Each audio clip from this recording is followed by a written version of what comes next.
لن تنالوا البر حتى تنفقوا مما تحبون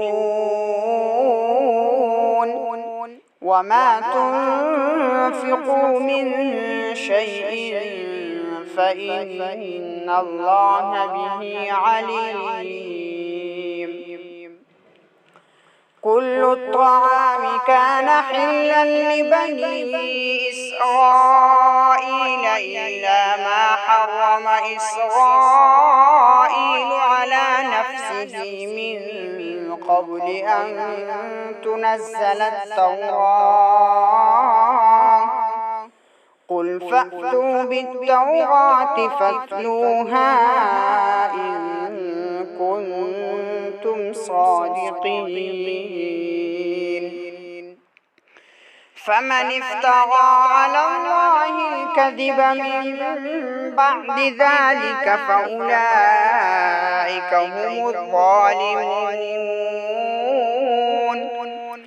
قل صدق الله فاتبعوا ملة إبراهيم حنيفا وما كان من المشركين.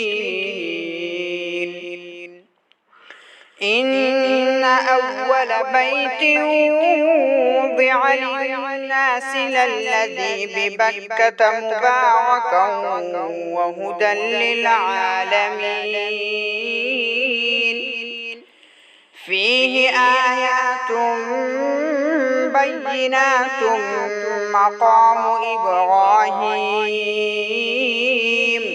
ومن دخله كان آمنا ولله على الناس حج البيت من استطاع إليه سبيلا ومن كفر فإن الله غني عن العالمين.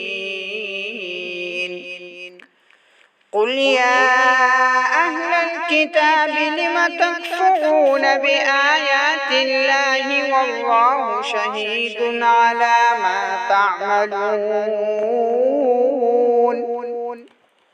قل يا أهل الكتاب لم تصدون عن سبيل الله من آمن تبغونها عوجا وأنتم شهداء وما الله بغافل عما تعملون.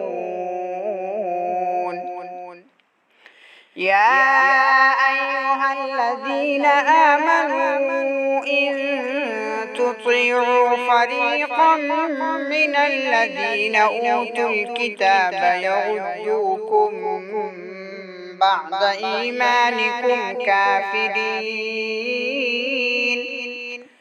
وكيف تكفرون وأنتم تتلى عليكم آيات الله وفيكم رسوله ومن يعتصم بالله فقد هدي إلى صراط مستقيم.